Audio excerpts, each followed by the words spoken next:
Okay, I'm going to do another video with the 1979 Ford Thunderbird.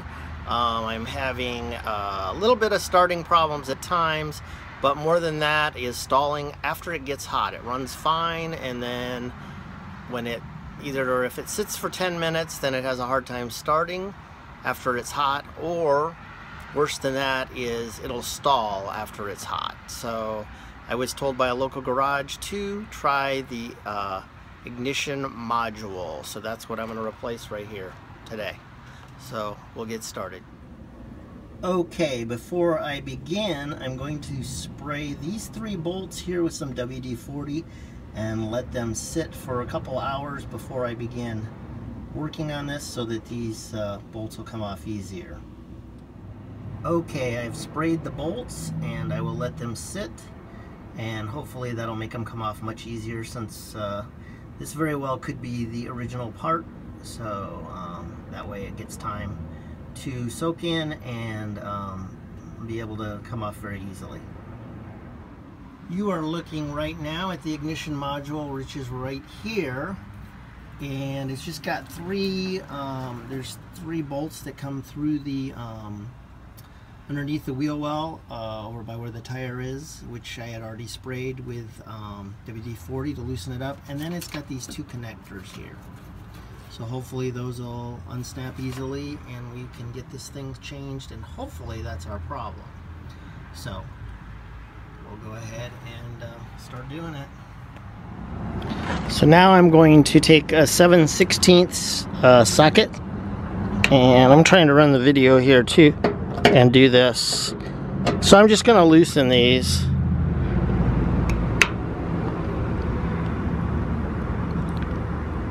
So there you have it. I'm just going to loosen them, so I'm going to cut the camera and do it.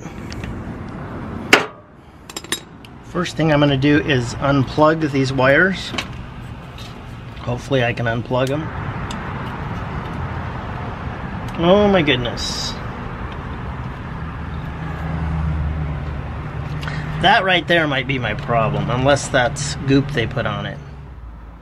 What I thought was corrosion's actually stuff that was put on it to prevent corrosion, I believe, or just to make a better seal. So I cleaned it up, and actually I don't have any of that, but I'm using the old stuff because it's actually was pretty good on the one.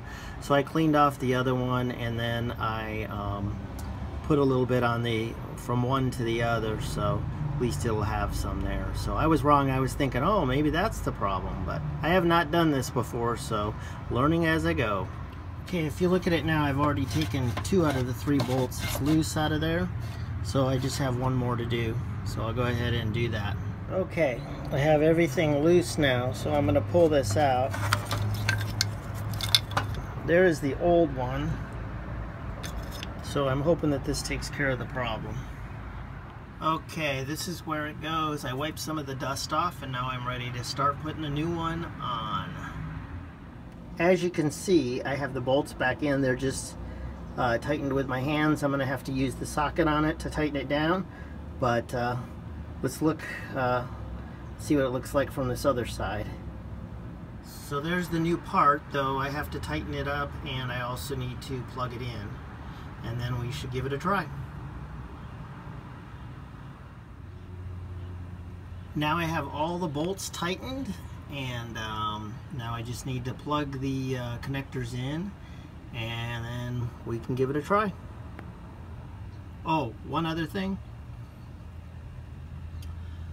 Something that's very important. Since this is cast iron, you do not want to tighten these too tight because they will crack the metal, so you got to be careful when you tighten those bolts. So just snug them, don't over tighten them. So there you have, all the connectors are connected. So now we're going to go start the Thunderbird. Okay, let's give her a try and see if she starts.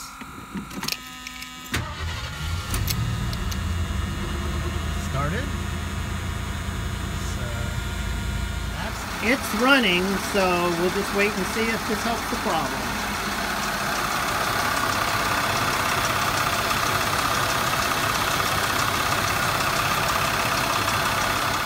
So that's the end of the video. I'm going to go test drive it and see how it does, but it does seem to start faster.